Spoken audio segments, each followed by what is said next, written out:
Welcome to part B of the 2024 Tesla shareholder meeting. This will be the coveted Q&A portion. If you missed the hypercut of the presentation, feel free to click on the link above, or you can check out the card at the end of the video. To me, this is the best part of any event. Elon Musk is going to answer questions for about 45 minutes to an hour regarding Tesla. Hopefully, we're going to garner some insights on the many facets of this business.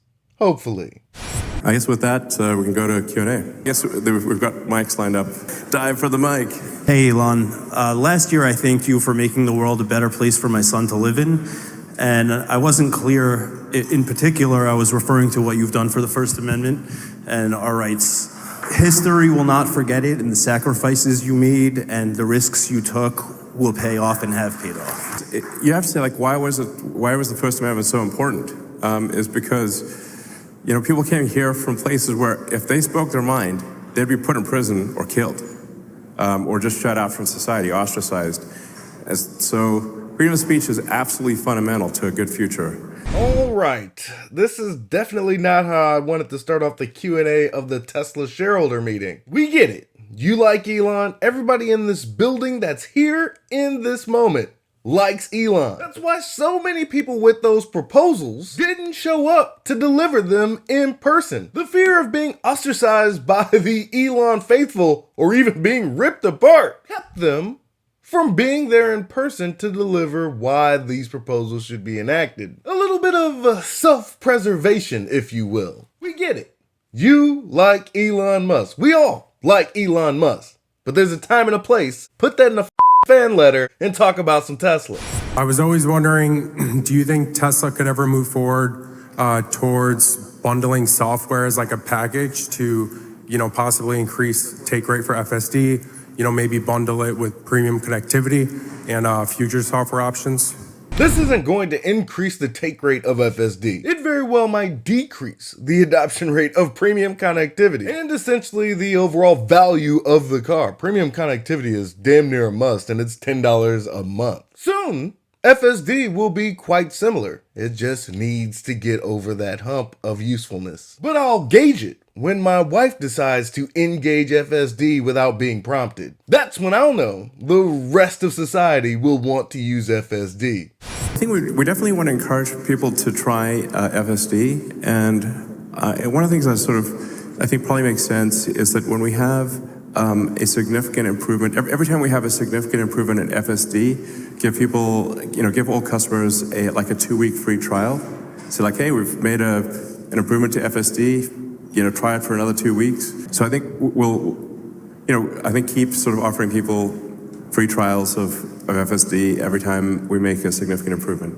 Two questions, actually. First, after $56 billion, you can afford to probably take your kids to Disneyland now. Is that where you're going? Disneyland? What the f are we talking about here? Why are we wasting this man's valuable time? It is worth emphasizing that it's Tesla stock that I have to own for 5 years. It's not actually cash, and I can't cut and run, nor would I want to. It's a little tough for me to go these days without causing a ruckus. As we work on autonomy and we're getting to that threshold where things are getting to a seriously advanced level, eventually there are going to be some harsh consequences. It's part of breaking through, right? And I'm just curious where your mind is at on that, and have you thought about, some of those early consequences that we're unfortunately going to have in order to have a better, safer future? Like, we've seen some companies that there's been some unfortunate mishaps, and they've just straight up like closed shop, and that's not the plan. But those are real consequences of developing this technology, and I'm just wondering where your mind is at on that. All right, so he had an icebreaker question, which was terrible and wasted a whole lot of time, and then had a pretty decent question in the end. Is Elon Musk worried about a potential catastrophe with FSD or robotaxi? And the answer is no. Look at the safety per mile. Even if there was something catastrophic, they'd be able to explain why that happened and then immediately fix that problem. That's the reason why FSD isn't a robotaxi right now. It probably could be, but because of safety, they still want somebody behind the wheel just in case this technology, which is in its infancy, decides to make a catastrophic mistake. They're going to iron out as many of these kinks as they possibly can. Accidents per mile is staggering and is going to save lives. Yeah, well, we do try to be very careful with the deployment of FSD. Like inevitably, when there are a lot of cars and you've got billions of miles, you do have the law of large numbers, where okay, there's a small chance of something bad happening, but when you look at the sort of safety per mile, because we've got a lot of miles, it's very clear that the safety per mile is better than human driving. There's a person killed roughly every 80 million miles. So like 35, 40,000 people are killed every year in the US from auto accidents. What matters is like, are we making that number smaller? And as long as we're making that number smaller, we're doing the right thing. We love you all. We love from our bottom of the heart. And we love you so much, Elon. Thank you. My question Love you is, like, we all know Tesla will be the most valuable company in the world one day. Yeah. We just want to know if you have any prediction when and what is the inflection point. When we can say this is the inflection point, is it solving the FSD or is it like Optimus on ground? Wasting time and asking a frivolous question. Nobody knows when the stock market is going to realize the value of TSLA. This man's job with Tesla is to create valuable products while transitioning the earth to a sustainable energy economy. It just so happens that that is a very valuable thing to do. Just another question. The ARK Invest analysis, I think that is the most accurate analysis. Their prediction is, I think, $5 to $7 trillion by 2029 market cap. So more than 10 times what things are today in 5 years. I think that is accurate. So I guess a couple questions. When could we expect maybe the referral program to come back, if it would come back? And could we also get a passenger van, like a 12-passenger van, sometime soonish? A referral program and a passenger van question. I am curious on his thoughts about the referral program, but he's not going to talk about future products. You gotta be a little more creative when asking questions about the future product lineup. I think we'll re-examine the referral program probably next quarter. It is very important to sort of look at what is the fully considered cost of a Tesla. So if with the referral program, it effectively increases the price of the car. So, is the price increase, what is better for the end customer? A slight price increase because of the referral program or not? I just want to introduce myself. My name is Hamza. First off, thank you for introducing me to Anurbeck. He and I are now like close thanks to you. And I moved to Austin thanks to you. So who gives this Just ask your question, buddy. for FSD transfer, I think that should be something that should be ongoing. I think not only on the benefit of you for getting more people on the fleet and getting, statistics and info, but also as Tesla owners, it makes us want to get the next model and transfer over. For instance, the thing that's been holding me back is wanting to wait for the FSD transfer again. So is there a reason why you haven't implemented that for like ongoing time?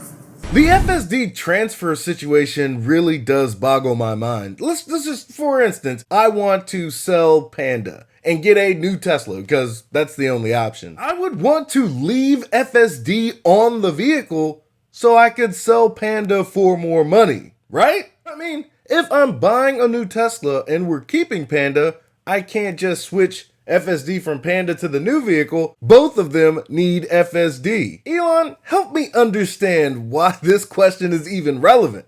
It is pretty complex for us to do this. It sort of it adds a fair bit of complexity to the sales process. It is tough because we've got to earn revenue somehow. You're damn right. I really don't understand this FSD transfer bull. One more quarter. Okay, one more quarter. Elon, thank you for hosting us. If you can see me, I'm trembling uncontrollably. I really look up to you, shareholder, consumer, tripled my humble, tiny little portion of your shares the last 2 days, just being engaged, knowing we're coming here, and appreciate you hosting up shareholders, and it just means so much to us. You're welcome. you're an absolute idol. This question comes because I care about you as a human being, but in the context of being a shareholder, unlocking these values of optimists, we need you. And just with all the global uncertainty, you're so high profile, just want to make sure you're doing everything to take care of yourself, safety and health for the future of the company. I say that because I care about you as a person, but since this is a shareholder meeting in the spirit of shareholder value. We're not gonna get anything out of this Q&A, are we? This is f***ing terrible. Okay, I probably need to like work out, not get assassinated or something, you know. I appreciate the kind sentiments. I will endeavor to stay alive and keep. I was reading an article the other day. Is Tesla still have somewhere in the product timeline a home HVAC system in the works? The HVAC. The Tesla HVAC would be such a welcome addition to my home. Yeah, in the list of things that would be like more useful than, or like it would be nice to do, would be a great HVAC system that is very power efficient, you know, has like a built-in HEPA filter, and like take a lot of the things that we've learned in the car and apply that to home HVAC. Because I actually, maybe there is a great home HVAC system out there, but I haven't found it, which is pretty wild. And just building in the filtration system and, you know, being able to sort of maybe also control humidity somewhat and, like I said, be super efficient and quiet, which are all things that we do in the car. That would be a pretty sweet thing to do. You know, maybe we can combine that with the Powerwall or something. You're damn right. This would be amazing. Unfortunately, On the list of things to do, that is not super high, but it would be cool to do that one day. I just want to thank you for making the Cybertruck. Yeah, you're welcome. Yeah, kids love it. Really, Yeah, my kids 4 love and it. 6-year-old, they love it. just wasting this man's time. Funny story, if you may allow. No f***ing story. What's your question? And then I have a request. Would you allow 6-year-old to tour the factory maybe someday in the future? Right now it's capped at 12 years. Okay. Even though we have referral rewards, it's capped at 12 years. Would you allow? There's a reason why there's a 12-year-old cap. Is because children can be ridiculous at times. Why are we asking this question anyway? Keep your kids out of the Tesla factory, people. They've got work to do. Donald Trump has been a big critic of electric vehicles. But last week, he surprised us by saying he's a big fan of Tesla and a big fan of you. What did you tell him? Well, you know, I can be persuasive. Actually, I don't exactly know why he. This is a good question. I mean, you know, I have had some conversations with him, and he does call me out of the blue for no reason. I don't know why, but he does, and it's like he's very nice when he calls, and you know, and I was like, you know, electric cars I think are pretty good for the future. America's the leader in electric cars. You know, buy America and stuff, and and I think he actually a lot of his friends now have Teslas. And they will love it, and he's a huge fan of the Cybertruck. So I think those may be contributing factors. Why are we asking questions about Donald Trump in this sphere? Do people really have no questions about the many facets of this man's business regarding Tesla? Why does Donald Trump support you?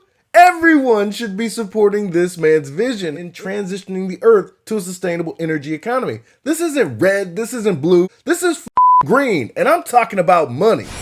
When you take the driver out of the seat for the driverless car, how do you plan to handle interventions, which I'm sure will happen at some rate, even if they're rare? I mean, clearly we want to make sure that if there's no driver in the car, the probability of a severe intervention is extremely low. Then there are interventions that happen where the car is simply like, I don't know, gets stuck down a one-way street where with a like crazy construction situation. We can probably solve a lot of these things just by, you know, remoting into the car and kind of like steering it like a giant RC car. Interventions like that will be rare, but they'll probably statistically happen. I'm pretty sure Tesla already has a plan in place for that. I'm not necessarily sure it needed to be a question. Hey, Elon, Anwarbek from Kazakhstan. Thanks for installing superchargers.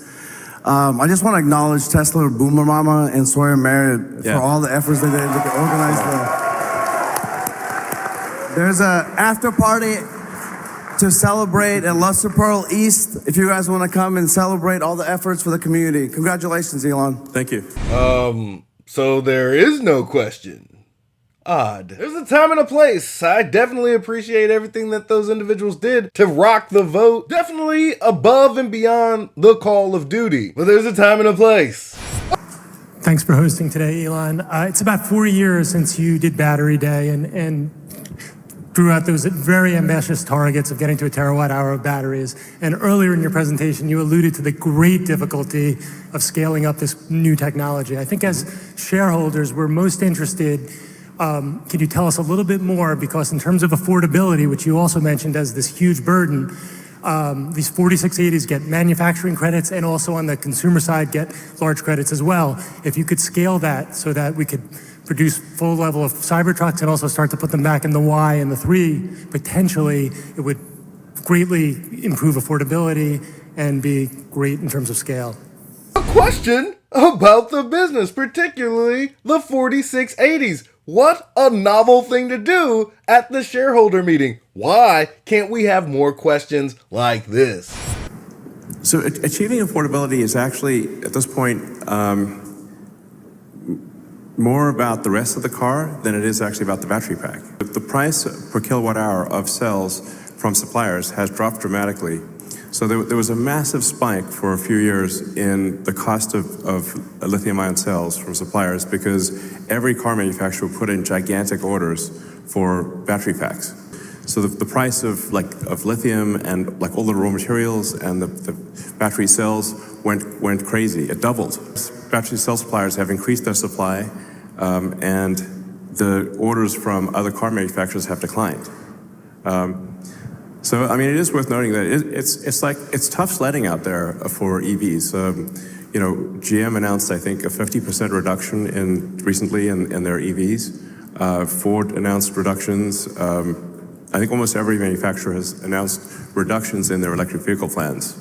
Now, Tesla, we're going to increase, but it is not an easy market. But to get the cost of the car down, it's really. The battery pack is a piece of the puzzle, but it's really everything else too. I had the privilege to talk to you in 2013 briefly, and you spoke about the truck, which became the Cybertruck. You're a man of reward. I have friends all over the world, in Asia, Canada, and Europe, and I know the Cybertruck's been on tour. How's been the reception for the Cybertruck, and when will it be, or is it possible to sell, and when will it be sold internationally? Not another bad question. International Cybertruck probably can't go the way it is today, but with some modifications, maybe, just maybe, we could see a version of the Cybertruck overseas. Might be able to certify it for other markets sometime next year, but for sure this year it's just North America. We did design the car to North American requirements because if you start going with the superset of all international requirements, it forces a lot of constraints on Cybertruck that would make the product frankly worse. So I think we'll need to make a special version that is, for example, China compliant or Europe compliant. I think from a demand standpoint, we would have plenty of demand in other parts of the world for Cybertruck, no question. Like wherever it goes, anywhere in the world, it gets a massive crowd. We've got to reach volume production, go through the cost grind.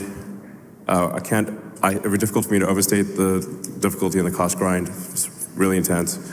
And then we've got to recertify the car, which includes making some design changes to be compliant in other markets. I like your shoes. I don't know if everybody else can see them. Yeah, Cybertruck. Out there. Cybertruck, yeah. My question was, in regards to the Foundation series, do you guys have a certain number that you are planning on making, or a timeline of when the non-Foundation series are going to come out? Not a bad question. The Foundation series is fairly expensive. If they're able to get away from the Foundation series, that's a huge indicator that they've kind of reached a different level of production.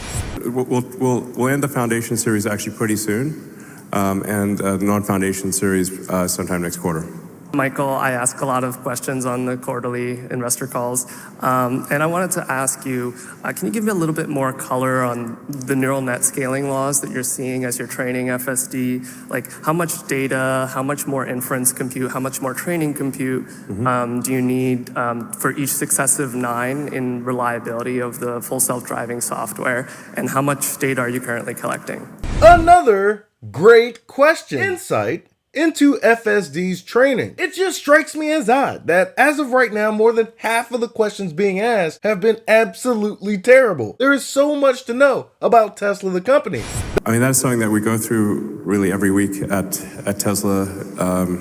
I spend a lot of time with the Tesla AI team. A big part of my job is like, okay, we need to get the car to drive itself. All things on a chip level for inference, for training, for software. There's also massive data storage challenges because you got petabytes of video coming in. And for a big NVIDIA cluster, it's actually really hard to make a big NVIDIA cluster actually work in training. It doesn't just open the box and plug it in. It's not like that at all. It's like massive effort required to get a big training cluster to operate at all and then operate with high uptime. I think we're close to eliminating almost all static object collisions, curves and medians, and like we're pretty close to having it to have almost zero static object collisions. Then you get into classes of dynamic objects that are different classes, and different things can get obviously very complicated if you've got a complex intersection with traffic lights all over the place, and like somebody bumped the one traffic light and now it's pointing in the wrong direction, and there's someone who is not obeying the traffic laws because they're just running a red, or they got confused about the traffic light. So you get into these very complex situations. That explains my construction 4-way stop right around the corner. These things aren't going to be easy to solve, but they're trying to tackle the problem head on. Medians, curbs. Just a few months ago, Panda hit a curb and we had to change that tire. At the freshly constructed intersection, it tried to hit a median. Tesla is aware of these issues, and they're going to fix these problems. We've yet to uncork any of the ability of Hardware 4, which we'll do later this year. You know, the exponential rate of improvement of miles between intervention will continue and will accelerate. You've called a Tesla basically a robot with wheels. Yeah. And so I'm wondering, kind of as that logic transfers over to Optimus, what kind of, will Tesla use any large language models on top of the current Tesla robotics capabilities? And also, if so, will Optimus have any kind of personality? And would that be something that the end user might be able to have control over? Yes to all of those questions. Yes to all. Cars will drive themselves. People will have super helpful humanoid help robots. I think it will get to this point where it's like, it'll be odd not to have a robot buddy. Like, sort of not to have your C-3PO and, R2-D2. How much integration work do you think will be needed to deploy Optimus into different types of factories, industries, like would you need technicians or just have them go watch, and like, how do you foresee that? Well, I think if you fast forward a few years, it really will be quite a generalized robot. Like, say 2 years from now, like next year, like this year, it's still quite specific. Task-specific training. So to do a particular task, we have to kind of do a fair bit of training to solve that task. But over time, I think you sort of accumulate these kind of training primitives where, like, calling like walking, for example, is a training primitive. Picking something, identifying an object and grabbing it would be a primitive. And these primitives are then generalized to anything. And do you foresee a cheaper version where tasks don't require like walking, for example, or so the hardware will become a lot simpler or cheaper? We're going to focus on making just a fantastic humanoid robot at scale. What I'm saying is that it's better for us to achieve very high volume with Optimus than to have a wide range of robots that have lower volume. One of the best things about the recertifying of your compensation package was listening to all the positive feedback of current and former employees to what you have contributed to Tesla. In the unfortunate event that you're hit by a car not full self-driving, can you take a few minutes or a few seconds and brag on your board and the rest of your leadership to assure us that even without you, Tesla has an incredible future at $30 trillion? We know that there are great people working at Tesla. Why do we need Elon Musk to brag about them individually at the shareholder meeting? This really just feels like a time-wasting question. I think Tesla has a good future without me. I think I'm a helpful accelerant to that future. Technology, it matters if you're ahead or not ahead, a lot. So the rate of, like, what matters is not innovation, but the rate of innovation. Can you do in 1 year what other companies do in 2 years or 3 years? And that's why I'm all in on Tesla, is because of Elon Musk's ability to accelerate innovation. These things will get done. Autonomy, humanoid robots, they will get done faster if Elon Musk is pushing these industries. Tesla will not only get there first, but they will be the best. And to the victor goes the spoils. In my RV park, they don't allow car camping for Teslas or electric vehicles at all, if you're not pulling a trailer. And I feel that there's a huge opportunity there, but also for example, people who are coming into town for Starship launches in Teslas, if they could park somewhere overnight and trickle charge. Okay. And maybe have access to, bathroom facility or just something simple like that. What's going on here? Wanted to just put forward because I know that a lot of people come into the park and are disappointed they can't stay. So. Okay, got it. Just a thought. All right. I'll inquire and see if there's maybe some place that would allow people to stay in their cars, which in a Tesla you really can often stay quite comfortably in a car. So this will have to be the last question, I think, or maybe last two. Yeah. Hey Elon, my name is Steven. I'm truly thankful for all you've done for humanity, and watching your companies and what you've done has been the most exciting, hope-inspiring movie that there's ever been. So thank you so much. Did you not just hear him say that these are the last two questions? This man's time is valuable. Was the introduction to your question absolutely necessary? And my question today is about lithium refining. In the past, you stated that would be a limiting factor in the future. And I know Tesla has built the refinery in Texas. I was just kind of curious your current opinion about the refining. Do you think there's enough capacity coming online, or will Tesla need to expand past Texas in that regard? And the question is valid. Maybe Optimus can give a Q&A etiquette course or something. There's enough lithium refining if you count China. If there's a geopolitical challenge on that front, then there may be a shortage of lithium. I think it's pretty important to, be careful with geopolitical risk, and just make sure that if in a worst case situation, that Tesla is okay. And as you mentioned on FSD awareness and giving people rights, because most people, unless they really experience it, they don't quite know how safe it is becoming and how convenient it is becoming. Mm-hmm. So I built TesMe company. It's a platform for Tesla owners to offer learning experiences, FSD. And we would love to explore how we can help scale with your support and guidance. And we'd love to have a follow-up conversation to discuss more details with you, how we can work together. Are you trying to get a business opportunity at the shareholder meeting? I mean, there's proper channels to go through for this. What are we doing, people? Okay. Sure. You really want to ask a question? And now we got asking for suggestions in the back. Get the peanut gallery back to their seats, ladies and gentlemen. I mean, we are focused on improving FSD for sure. And I think the adoption will be widespread. Like when it is really working insanely well, and it's driving like a 5-star Uber driver, I think adoption will be very, very quick. I have a really good suggestion. Okay, what's the suggestion? Sure. I shared this suggestion with one of your FST team, but I don't know whether it reached you or not.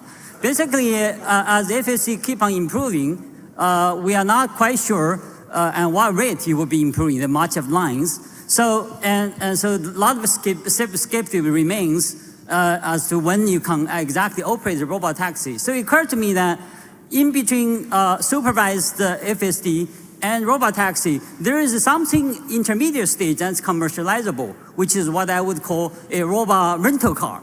The technology will mature way beyond a robot rental car, or the need to get people comfortable with FSD. When the product matures, it will happen quite naturally.